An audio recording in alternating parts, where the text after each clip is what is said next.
So we're digging back into the book of Esther this morning and the story there, and we're kind of picking things up. If you haven't been with us, I'll give you the quick recap.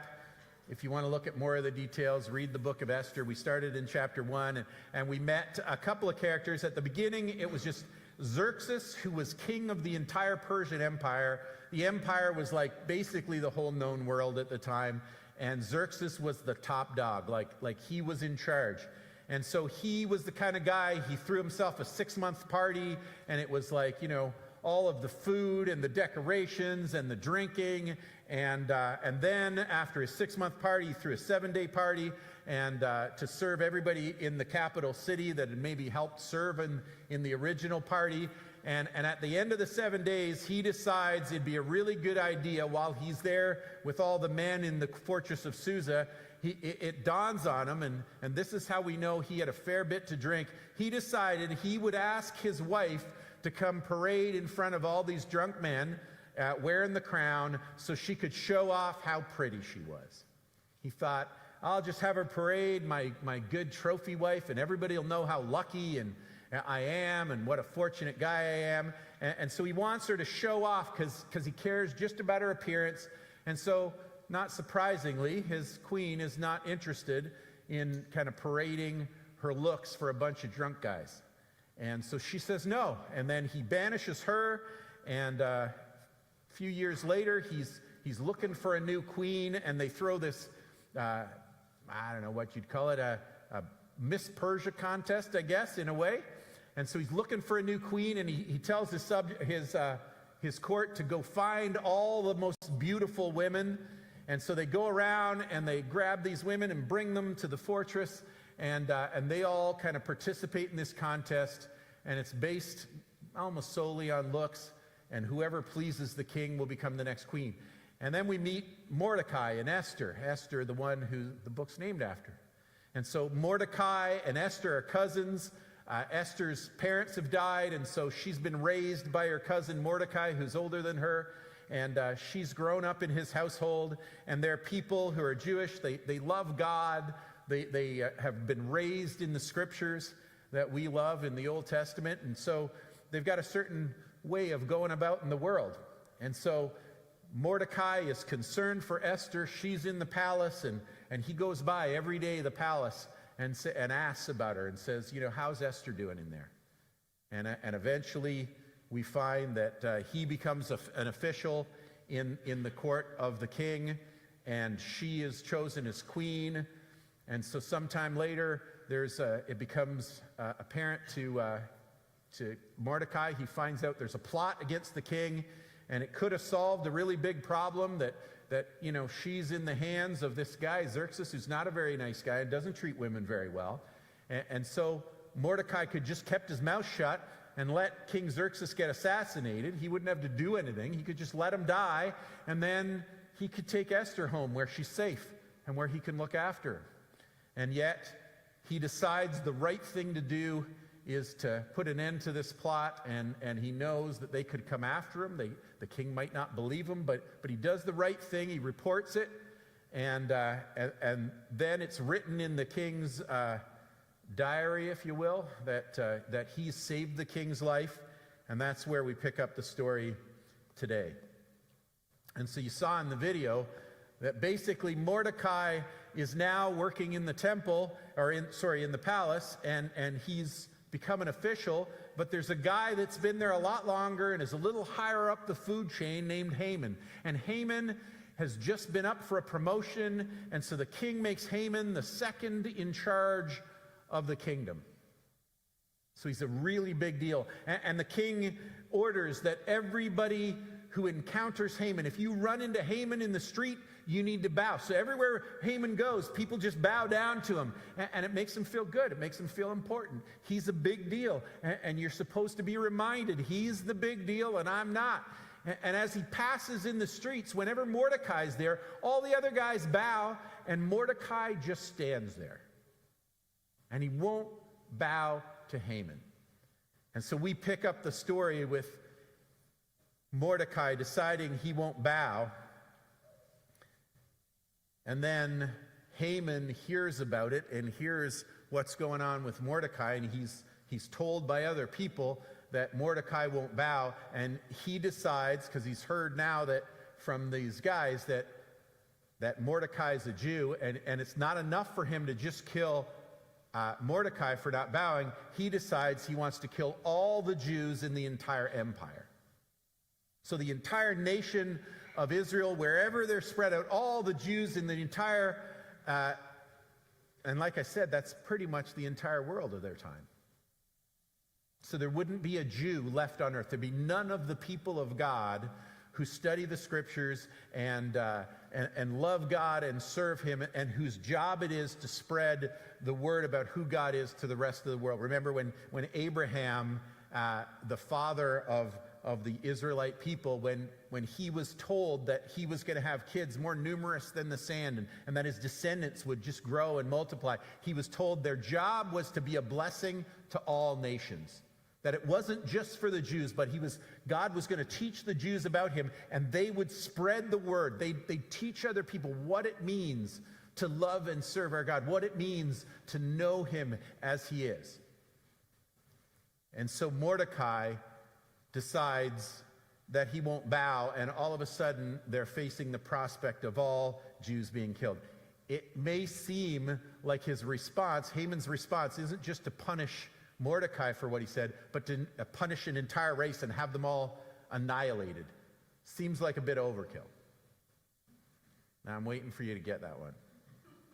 Maybe that's where the phrase overkill came from, right? We don't know.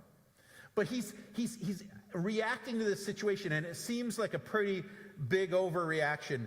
And as you look at the story, you go, how did we get here to where the Jews could be completely wiped out? Haman rises to power.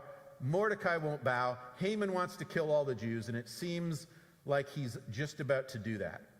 So the first question we got to deal with is, why won't Mordecai bow? Like, what is the big deal with bowing to Haman as he walks by? Why does Mordecai not bow? Is it sour grapes that Haman got a promotion and he didn't? And we don't know. It doesn't seem like that. But it's not really spelled out for us why Mordecai won't bow. The only clue we have is that when the other palace officials kind of start questioning Mordecai, and every time they see it, they go, Mordecai, what's wrong with you? We're supposed to bow. That's the king's order. You're not listening to the king. You're not obeying the king right now. Why are you disobeying the king's command? That's what they ask him. And Mordecai answers them in some way, because as soon as they talk to him day after day and he still refuses to comply, so they speak to Haman about it, and they tell Haman what happened and that Mordecai won't bow. And they say, and this is what they say, they spoke to Haman about this to see if he would tolerate Mordecai's conduct, since Mordecai had told them he was a Jew. Now, if you've been tracking the story with us, you know there's a couple of times in chapter 2, a couple of different episodes in the story we've talked about, where Mordecai makes a big deal of saying to Esther, don't tell anybody your nationality, don't tell them you're a Jew, like keep that a secret, don't tell them who your family is and who your nationality is, don't tell them where you grew up and who you are, don't tell them that you're a Jew, keep that a secret. And he keeps telling her over and over again. He tells her a couple of times, and we're told even after she's queen, Esther continued to keep her family background and nationality a secret. She was still following Mordecai's directions, just as she did when she lived in his home. So she didn't live with him anymore, but she's still following that directive. Don't tell people where you come from and who our people are and that you're a Jew. So then it seems kind of strange if Mordecai is keeping this secret and he's not broadcasting and advertising to everybody where he comes from and that he's part of the people of God, he's a Jew from Israel. He's not spreading that around. So why does he pick this moment? And it's not a moment when everything's relaxed and he feels more safe than he did before. It's actually kind of the opposite, because he's just about to get in real trouble for not bowing to Haman, the second in command, and it's been ordered, and everybody notices, and they're telling Haman. So why would Mordecai pick this moment to say, by the way, I'm Jewish? And so it doesn't make sense that he would tell that at this moment unless it has something to do with this whole idea of why he doesn't bow. And then when he tells them, I'm not bowing and I'm a Jew, they go back to Haman and they don't say, hey, you know that guy Mordecai, he won't bow to you. They make a point of telling Haman, what are you going to do? Are you going to tolerate this since he's a Jew? So it's almost like they're implying this might factor into your decision, not just that he won't bow, but that he's also a Jew. And so we wonder why does Mordecai tell them now, and why is he making a big deal of it? Why is it a big deal for them to mention it to Haman and to not just tell him for not bowing, but to make a point to tell him he's a Jew? And so we might naturally assume, well, maybe it's got something to do with the Old Testament Ten Commandments. If you know the Ten Commandments, the first one is you don't worship other gods, and you must have no other God except our God. And then it says you shouldn't make idols, like don't worship anything but the true God. And if you make an idol, don't bow down to it and don't worship it, because it's not God. There's only one of those, and he's it. And so is he not bowing because he's going, well, that would make Haman into an idol, and I'd be treating him like he was God, and I shouldn't bow? But the only problem with that is, and I don't want to blow any future details in the story because, I don't want to ruin the surprise, but there are moments when Esther goes before the king, and the first thing she does when she comes before the king is she bows. And we know she's dutiful. We know that she's a believer. We know that she's raised in Mordecai's household. We know she takes Mordecai's direction for not sharing her family background. So why would she not obey the rule not to bow? Like, why? If Mordecai had raised her and taught her, we don't bow to anybody, you'd think that she wouldn't bow before the king either. Why is it okay for her to bow before the king if it isn't okay for Mordecai to bow before somebody? Is it because she's a woman and she's not as important? Well, that doesn't really make sense. And she's still a believer, and she's still part of the people of God, and they're still bound by the Ten Commandments. Women have to obey the Ten Commandments too. Like the Word of God applies to them. Waiting for an amen on that one. But so that doesn't make sense. But she does bow, and he doesn't bow. So what is that about? And what's the difference? Is it that she's not as faithful as Mordecai, that she's a little more scared and timid, and she's willing to bow and compromise herself, and he isn't? Well, that's one theory, right? But how come, too, Mordecai hasn't gotten himself in trouble before? Like, he won't bow to Haman, but we never hear that he wouldn't bow to the king or other high officials. We assume that for sure he would have had to bow to the king when the king went by, and that would have been noticed. Or if there were other officials that were higher than him and you were supposed to bow to everybody higher than you, you think that would have triggered, and that might have gotten caught. Is there any other explanation? So why does Mordecai make a big deal of saying he's a Jew as a response to the question of why you don't bow, and why doesn't Mordecai bow? And if we're looking for explanations, there's a little more to the story than just the fact that he's an Israelite, and so he believes in God. And there is another possible explanation. And if you flip back to the first verse of our passage, it says this. It says, sometime later, King Xerxes promoted Haman, son of Hammedatha, the Agagite, over all the other nobles, making him the most powerful official in the empire. And sometimes in the Bible, they mention a character and they go, he's the son of so-and-so, and he's part of this family tree, and you go, or he's part of that nation, he's a this or a that, and you go, oh, okay, I don't know that place, or I don't know his dad, so, okay, that's nice to know his dad's name, I guess, but let's move on with the story. But here, it has significance. And so Haman's an Agagite, and Mordecai's a Jew. And if you're wondering what that matters, let me explain something. When the Israelites were released from Egypt, like when Pharaoh said, let my people go, and the Israelites are leaving slavery in Egypt, and, they make it through the Red Sea, and they're crossing the desert towards the promised land that God's leading them to. When they're in the middle of the desert, a nation called the Amalekites attacked them in the desert. They probably figured, you've got some wealth you took out of Egypt. You're not armed very well. You were slaves 5 minutes ago. And so you're out here in the desert. You're vulnerable. This would be a good time to attack you and take what you got. And so the Amalekites figure they'll kick the Israelites while they're down, while they're weak. And so they do attack them, except that the Israelites win against all odds. And so the Israelites come out victorious in that battle. And then after the Israelites won, we're told after the victory, the Lord instructed Moses, write this down on a scroll as a permanent reminder and read it aloud to Joshua. I will erase the memory of the Amalek from under heaven. That's in Exodus chapter 17, if you want to read that story. And so God says, look, not only have the Israelites kind of survived and beat the Amalekites, but he goes, they did something that's so evil, I'm going to wipe them off the earth and their name's going to disappear forever. Like people won't even know who the Amalekites are. And so he makes this promise, and that had happened. And so the Amalekites attack the Jews, and God curses them and says, someday I'm going to wipe them all out. And so now maybe it makes a little more sense to you. Haman is an Agagite,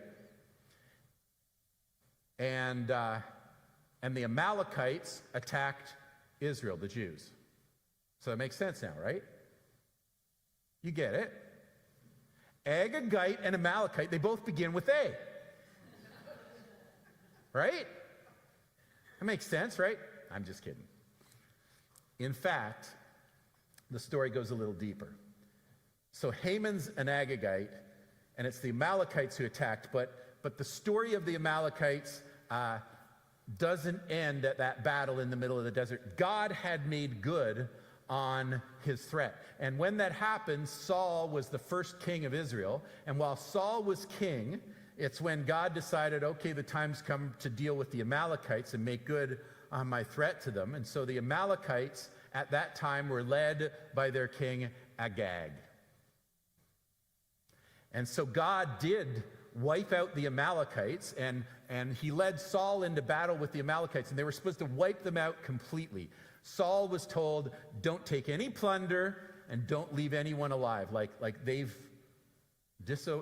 attacked God's people, and God has decided they're coming to an end. Except that Saul decided he would take some plunder, and for some reason, he took the king Agag, the king of the Amalekites, he took him into custody, and he didn't wipe him out. And so Agag continued to have some descendants. They weren't a whole big nation like the Amalekites anymore, but there were people still roaming the earth that were descended from Agag. And Haman, his dad was an Agagite, so Haman was an Agagite too. He was born from that group of people. So now it starts to make a little bit of sense that Haman is an Agagite.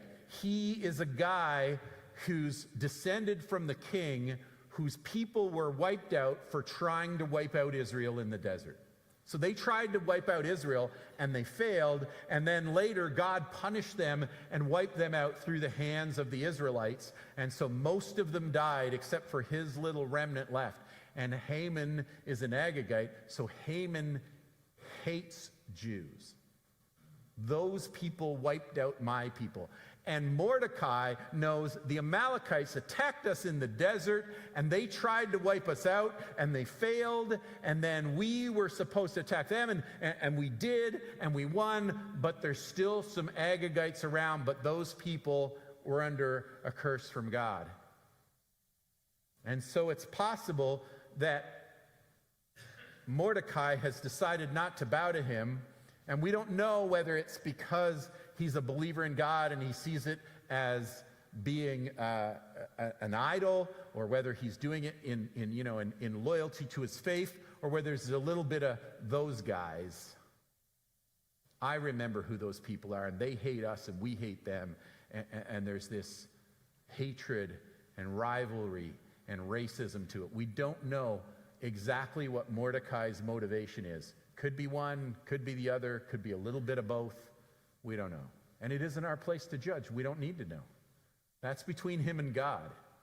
We don't know whether he was motivated at all by hate. We just know that his actions got them into a world of hurt where now Haman, who has all the power in this situation, is ready to wipe out all the Jews. We definitely know Haman is completely motivated by hate. Whether Mordecai is being faithful to God or whether he's got some hate in his heart, Haman does have hate. For sure he's got hate. He hates him because he's a Jew. So when his people tell him there's a guy who won't bow, that's bad enough. But the reason he wants to wipe out not just Mordecai, but use this as an excuse to take out all the Jews is because he hates Jews with everything he has, because they wiped out my people. Forget the fact that we attacked them first and we tried to wipe them out in the desert. I hate those guys. And so we find ourselves in this point in the story that this whole situation has escalated. And so when Haman goes to the king and says, there's a group of people, and you don't need, let's not quibble over the details of who they are, but there's a group of people and they got different laws and they got different customs. Yep, they got the word of God. And they're different than us, and they have different laws, and they have different rules, and they don't even want to obey the rules of the king. They think you're no big deal, Xerxes. And we all know that Xerxes thinks he's a very big deal, and that everybody should do what he says. And so Haman plays on that and says, these people won't obey you, and they don't deserve to live. You should wipe them all out. And I'll tell you what, I'll give you 10,000 large sacks of silver if you'd let me just write a little thing and have everybody in the empire know that if they kill Jews, they'll get rewarded. And Xerxes, because he's a Class A guy, goes, that sounds like a really good idea. And so they decide to go have a drink together and celebrate while the whole fortress of Susa is going, what's going on? And they're all thrown into confusion. And so they throw lots. They throw the Purim to decide, and they throw the dice and go, we got to pick a date. When is this going to happen? When are people going to wipe out the Jews? And they pick a date almost a year into the future. It's April now, and it's March next year. On March 17th, in one day, they'll be killed, slaughtered, and annihilated, all Jews. Like, don't just kill them, also, slaughter them. And don't just slaughter them and kill them, annihilate them. Like, we really want them dead, dead, dead. So the king signs off on it. He puts his signet ring on it. That's it. That's a deal. They're going to die a year from now. Imagine being one of the Israelites in that moment. And of course, we know that the Israelites lived beyond that. If you've been around church very long, you know, like, this isn't the end of the story for them. For one thing, that got passed down and Jesus was born and we're here and we believe in him. But imagine for a moment that it played out the way that it looks like it's going to play out. Imagine that Haman got to do, and nobody stopped him, and he was able to fulfill this, giving a death sentence to every Jew in the empire, saying to people, if you got a neighbor around your block who's a Jew, you should know if you are the one who kills him, you get to keep all of his stuff. You get to own whatever they owned before they died. So you just kill them, and you get rewarded for it. And what if that had happened? What if the people who were responsible to learn about God and know his ways and follow him closely so that they could share that with the rest of the human race, what if they were annihilated and there wasn't one of them left standing at the end of the day? What if all of their possessions were taken? What would they have done with these scriptures that they had, these stories about God? They probably would have burned them, thrown them away. That's not worth anything now. There's no such thing as a Jew. There's no such thing as this God and his teachings. Who cares about that? They're nobody. They don't exist. What if they had been successful in doing that? And we might know they didn't, but at this moment in the story, we got to pause and consider what would have happened if hate had gotten the last word in this moment. And we don't know entirely everything that was going on in Mordecai's heart, but we know what was happening in Haman's heart, and we know that the net effect that threatened the existence of the Israelite people who held the sacred trust of our scriptures and our knowledge of God in their hands, and they were the only ones in the world that had it to spread to anybody else, that they could have been wiped out in one day, never to be heard from or seen again. And it could have happened because of hate. because of prejudice, because people carried grudges and acted on them with full venom. And so we got to stop and think, what does hate do in our world? What does it accomplish? And if there are people who have made themselves our enemies, maybe they've hated us first, maybe they've acted on their hate, and they've done things to us that make us so angry that we want to lash back. But Jesus calls us to love our enemies, and he teaches us that he loves everyone. The scripture says he's not willing that any should perish. Like, it's never his will, it's never what he wants for anyone on the planet to perish, but he wants to give them a chance to accept him and receive him and have a life-changing encounter with Jesus. And so it's up to them. He won't force them to come to him. He won't just force salvation on them, but they have an opportunity. There's no one that doesn't get a chance, because that's how God wants it. And so he calls all people to come to himself and to receive his forgiveness and his love, and he cares about us. And Jesus says that when we receive him, we encounter him, and we can have abundant life. We can have life to the full. And he offers that to everybody. He gives it to the Jews so that they understand him. And so those who would want to follow him and are willing to be in the right place, in the right frame of mind, they're going to learn who God is, and they're going to live according to him. And we know that there was so many ways that Mordecai did that. And that's what makes him raise his cousin and sacrifice to bring her into his home. And that's what makes him a good guy that cares about her well-being more than he cares about prestige or status or wealth. And he's the absolute opposite of Xerxes in that way. And we find ourselves looking at this story and going, what if it had all gone wrong? What would we have lost? Jesus wasn't even born yet, but he is born a Jew. And the world would have lost something that they could have never recovered from. Now, we know it didn't happen because, for one thing, we're sitting here. And we have those scriptures. We have access to all those wonderful teachings of who God is and how he operates and how much he loves us and how much he wants us to come to him and learn what real life is all about. And so we know it doesn't end here, but it could have if it wasn't for his intervention. And so hate doesn't get the last word.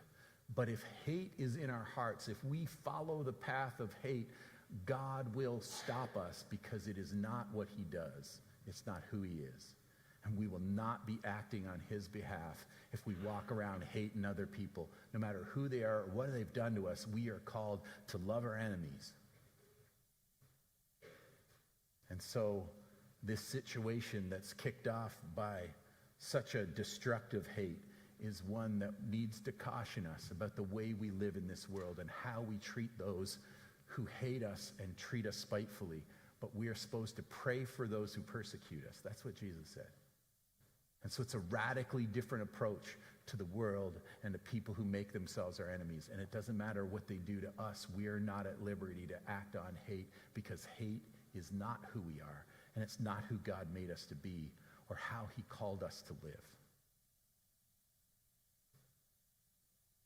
And so the consequence of that hate could have been something very different, but hate is never more powerful than love. And if you want to find out how hate doesn't get the last word and how it loses its destructive influence in the story of Esther, you're going to have to come back next Sunday.